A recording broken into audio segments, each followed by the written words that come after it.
Okay, we're live. This is episode 88 with Dave Hunter from Dave and Chuck the Freak. He's a familiar face and a familiar voice across the Windsor Essex community and touching into Detroit and a few other states as well. Originally, I think you're from Belfast, Dave. That's right. Yeah, I was born in Northern Ireland and came to Canada when I was like 6 and have been here ever since. Wow, that's fantastic. So, well, he's in Windsor now and has been here for quite a number of years. But if you're just tuning in, it's the co-host of Dave and Chuck the Freak, a popular show, a morning show on 101 WRIF, and it can be heard across several stations in North America. He's also the official spokesperson for Transition to Betterness, a charity in Windsor, Essex, and also was formerly at 89X in Windsor, and started really airing the show Dave and Chuck the Freak in 2001. So a number of years with the show, and this year actually, I believe, or this year or next year, Dave, marks 10 years being with WRIF. Yeah, that's right. 10 years next May. It's flown by. It's gone so fast, but it's hard to believe Chuck and I have been doing the show together over 20 years now. I've known Chuck longer than I've known my wife, so it's a pretty crazy thing, but it's a work partnership that's worked well, so it's all good. That's fantastic. We'll get a little bit into the relationship a bit later, but just to kick things off, when you're in Windsor and you're not recording in, let's say, the States or anything like that, where's your favorite place for coffee if you drink it? There's a couple of places. I mean, I love Anchor, in Walkerville, but I'm really a Starbucks guy. I know some people hate that, but I like strong coffee, and Starbucks does it the way I like it. So that's my place generally. Now, is your show recorded and aired in Detroit? Yeah, so we're live every morning in Detroit. So I cross the border every day, and we broadcast from there to all the other stations we're on. So where near WRIF, where the Dave and Chuck the Freak headquarters are, would you get coffee?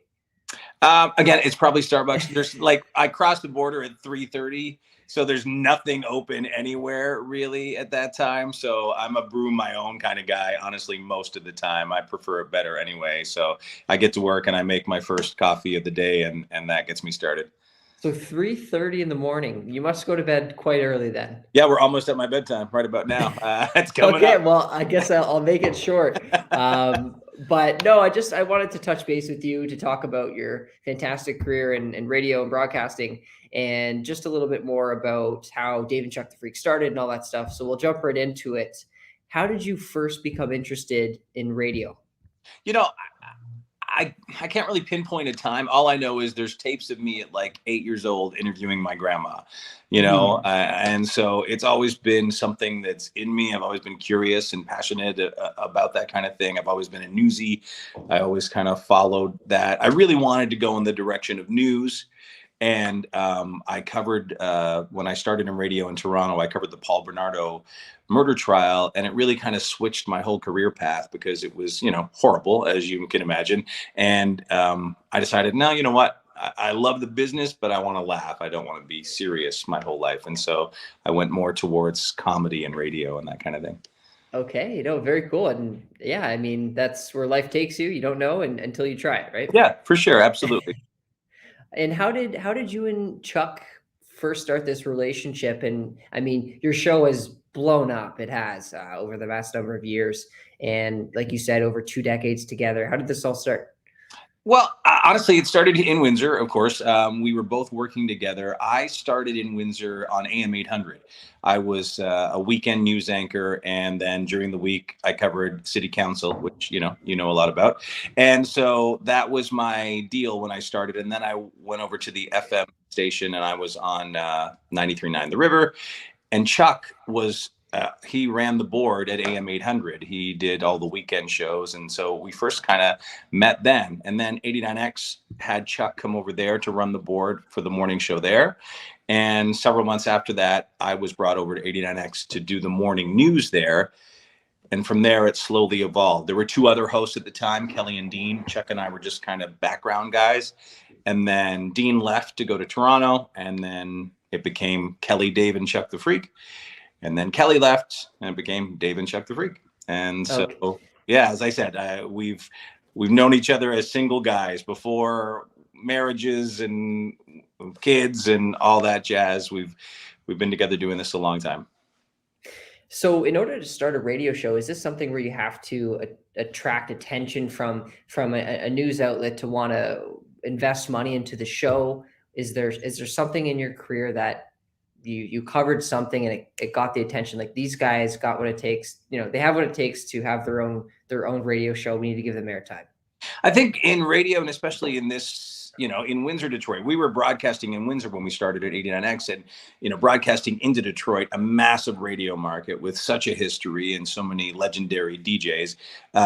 It's about building a following. It's about word of mouth. It's about people saying, "Oh my God, did you hear what they said on Dave and Chuck the Freak this morning?" Or "Did you catch that?" And people going, "Oh, I'll tune in." Our company, in Windsor, they didn't have the budget that some of the Detroit stations had. So there wasn't a lot of billboards or advertising. So our show really started from word of mouth. And that's what's helped us the whole way along. And we keep that top of mind. The people that started our show, I still respond to emails. We get, sometimes hundreds of emails every show, but I do my best to go through and respond to as many as I can, or text messages and that kind of thing.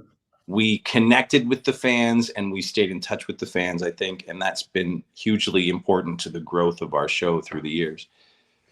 So is that what do you think makes the show so popular? Is that engagement, or is there other pieces that you bring with the show that's really allowed you to capture such a large audience? That's a huge part. We've had people reach out to us and say, "Oh my God, I've emailed radio stations all over and no one's ever responded." And so it's huge to some people when they get a response back from someone on the show, which I think is awesome. And I think, we'll always do that. But there's many other little bits and pieces that go along with that. And I just think that what we do is so important to connect on different levels. As you know, we were one of the first shows to put our whole show on a podcast. I think we're talking 15 years ago, and our bosses hated it. They're like, "No, make them listen on the air." We kind of said, no, you don't understand. They're going to listen. If they're in their car, they're going to listen, but they're missing a lot of our show. Most people are in the car for 15 or 20 minutes. So let's let them download it and hear the whole thing whenever they have time on their schedule. And that also was another huge part of our success, because even if people weren't listening in that morning, they still kept up with the show. And then when they could listen live, they did. If not, they download the podcast, and they've taken us with us wherever they went. Yeah, that's a great point. And it's something I'm seeing other radio stations do as well, whether it's through Spotify or Spreaker or other types of podcast platforms where, like you said, you can get it anytime throughout the day. You're not missing something that's being said. And at the same time, you're still mentioning the label company, I guess, WRIF or WRIF when you're referencing on the podcast. So it's still giving a bit of promo, right? Right. And now they're another source of revenue for a lot of radio stations. They sell advertisements on the podcast as well as air. So they're money makers. They've turned them into that through the years. So that's why. Well, we'll jump in that a bit later. I want to, understand how radio is changing, but there was a quick question that came in. It's from David Lilai, if I pronounced that correctly. How do you stay so energetic throughout a show? Do you ever feel tired when a show starts?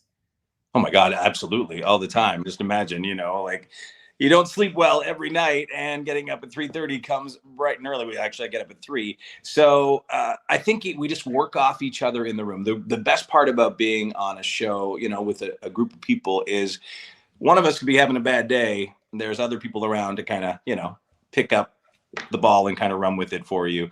Generally, I'm pretty good. I'm energetic and positive and upbeat, and it just comes naturally. So, with coffee, but we can all kind of count on each other to keep it going. And if someone's sick or something's going on, the rest of the people in the room realize that and maybe step up a little more than normal. Yes. And did you have to switch to virtual during the pandemic at all? Or were you fortunate enough to be all in the same room? I did. There was a confusion about crossing the border for the first, month or two. So I was in my basement, which was very bizarre. And everyone else, though, was in the studio in Detroit. And for 2 months anyway, it actually, after the initial awkwardness, and no one probably even noticed. I had a camera on me, camera on them, and it sounded the same. So if you weren't watching the peep show that we put out every day, you wouldn't have any idea I wasn't in the same room. Okay, very cool, very cool. We do have another quick question from Darsh Sleeth Poirier. It is, what is your most memorable episode? Oh, geez. We've had lucky enough a lot of memorable episodes through the years, but for me personally, and this is weird, but I grew up listening to Kenny Rogers with, my mom and dad loved Kenny Rogers and Dolly Parton, and they got Kenny Rogers to call into the show one day and surprise me. Rest in Wow. peace. He passed away the past few years, but he called in, and I had the balls to say, "Hey, can I sing with you?"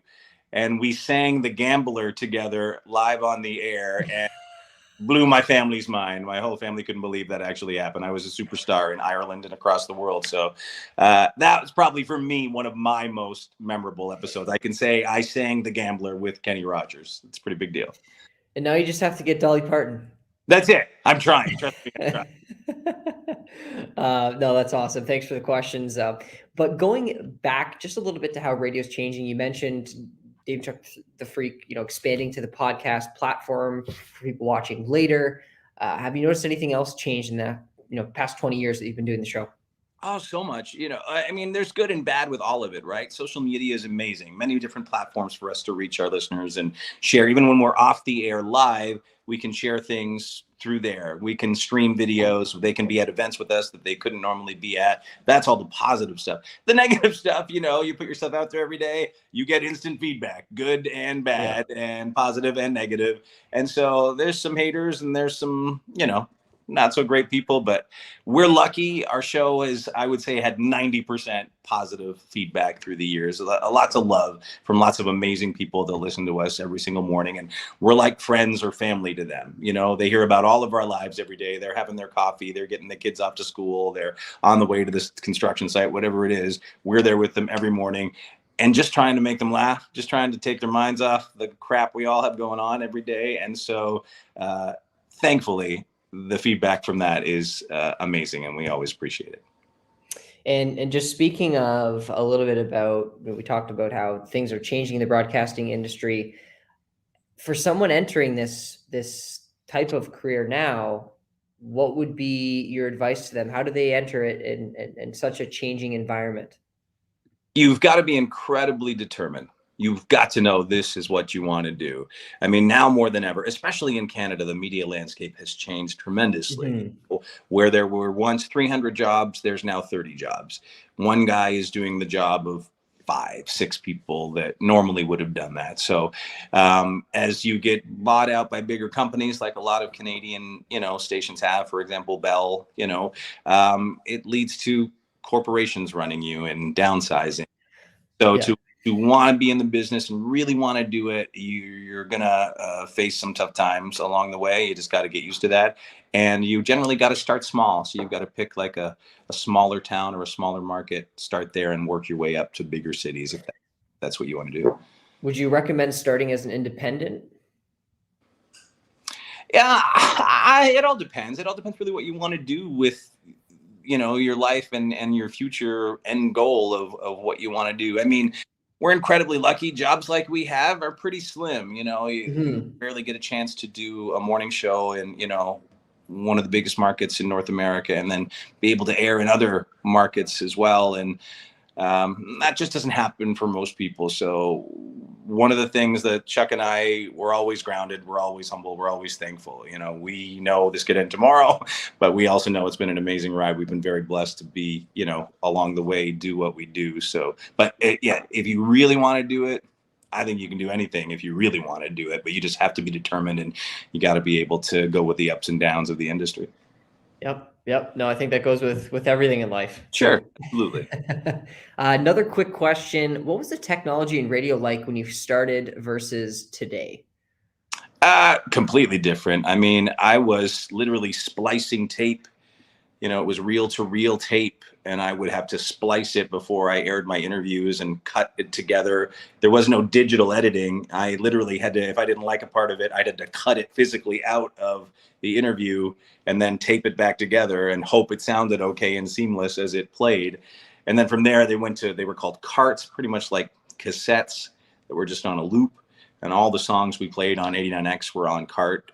And, the computer systems, they're just gotten so much faster and better through the years. The best part, I think, though, for doing a morning radio show is just you have the internet at your fingertips. Any question we have, any clip we need, everything is right there, and that's evolved so much over the years. You can get whatever you need and the information you need to broadcast the latest details on everything. That's been the biggest thing. That was kind of, that was around when we were starting our show. We're not that old, but it wasn't as great as it was now. And we didn't have the depth that it has now. So those tools are amazing. I had no idea you actually had to physically cut ribbon or whatever it was. Yeah, I mean, tape. Yeah, we had to cut tape and splice it back together and hope it worked out. Just a couple more questions from the audience, and then we'll go to a few questions for myself, and we'll wrap it up because I know it's almost bedtime for you, Dave. But next question comes from Maximus Reed. What are your goals now in radio as you've seen such success? Is there something you still feel you need to accomplish in this industry?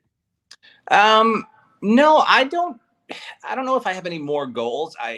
My goal is every day to be better than the day before. The goal is we are our harshest critics, so we'll sit after a show and go, "Oh God, that sucked." But it's just to try and be as funny and as entertaining as possible. And more, with the events of the American election over the past few years, and then COVID, we've switched. We talked about that stuff, and we kind of got away from it now. Now we know we are the escape. People can deal with that stuff in their day to day. They don't want to deal with that stuff if they're listening to us. They want to just laugh, and they want to hear the wacky stuff that, we encounter from all over the world. So my goal is just to make people laugh. And the emails we get of people that have lost someone or are going through tough times, and, your show was the only smile I had on my face that day. That stuff's amazing. That stuff keeps me going every single morning. That stuff gets me out of bed at 3 a.m. knowing that we can help people in that way. Will the show continue to grow? Well, hopefully, there are plans, who knows, but we are amazed we've gotten this big, to be honest with you. So whatever happens from here is all good. I was scrolling through your Facebook page and some of the, the funny memes and videos you posted. I was just blown away by 47 million people watched it. I was just like, wow, these guys know what they're doing, and they know when to find a popular topic that they can share with a massive audience. And like you said, the best part being making someone's day on the drive to work. Because I think, what could be the worst thing is turning on the radio and all you hear is negative. Right. So we realized that quickly into the pandemic. We were as depressed and concerned about the future like everybody else. But our job was, no, we got to make people laugh. We are going through this stuff like you, but we got to pretend it's all great and just smile and find the goodness in everything and the funny in everything. So, sometimes we can be off color. Sometimes we can be outrageous, but it's just about poking fun at everyone and everything, including ourselves a lot, just so we can all laugh together and have a good time. That's awesome. My final question, Dave, before I let you go here is just for somebody that's perhaps maybe it's me because I have a podcast myself and a show myself, but for anyone else that's watching, how do you really grow your show? And I mean to Dave and Chuck the Freak scale. What would be the tips and tricks or something that you could share with those watching? I think number one, be genuine. That's hugely important. Listeners, most people can see through BS. There's some other radio shows that have staged things or actors calling in. Never once have we done that in our show. Although some people find it hard to believe, but all the crazies you hear on our show, they are the crazies that listen. We love them for it, but it's all genuine. Our reaction is real. Our reaction is not staged, not scripted. When I come into the studio in the morning with the stuff we're going to talk about, no one else in that room knows what we're going to talk about.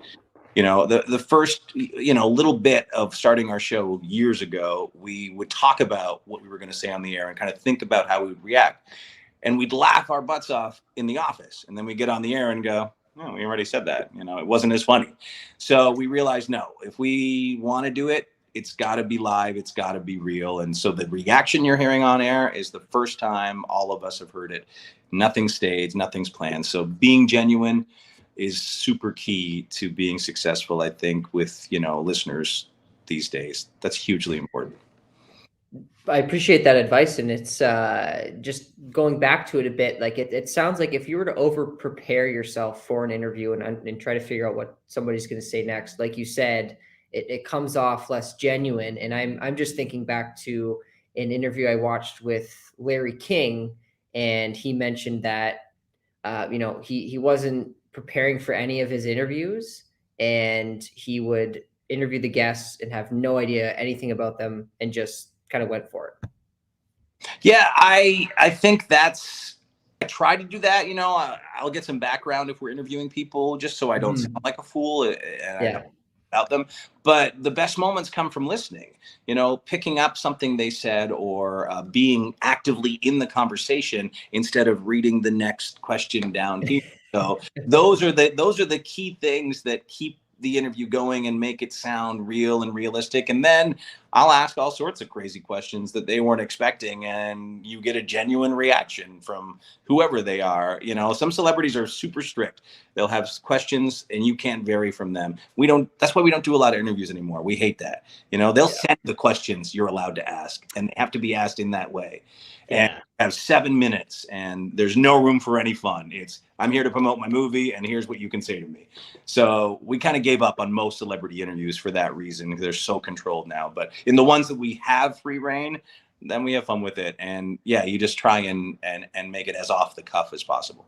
Yes, exactly. Without embarrassing them on air. Well, sure. I've done that too. I've had some celebrities hang up on me, but oh well. And then that's amazing too. And then listeners love that as well. Whatever happens, happens. You just roll with it. Yep. And last question, I did lie. That wasn't the last question. This is the All last right. question. What do you do in your free time? You work, 3 a.m. till whenever you get home, you go to bed at 7. When you have a day off or free time, what do you like to do? Family. I got 2 boys that are still with us, and they, eventually they'll be doing their own thing, but they're getting older now. One's in university and one's in high school. So I try and spend as much time with them. Of course, my wife, Amber, is amazing, and we have a great group of friends. And so whenever we can fit in, travel is key. I love going Yep.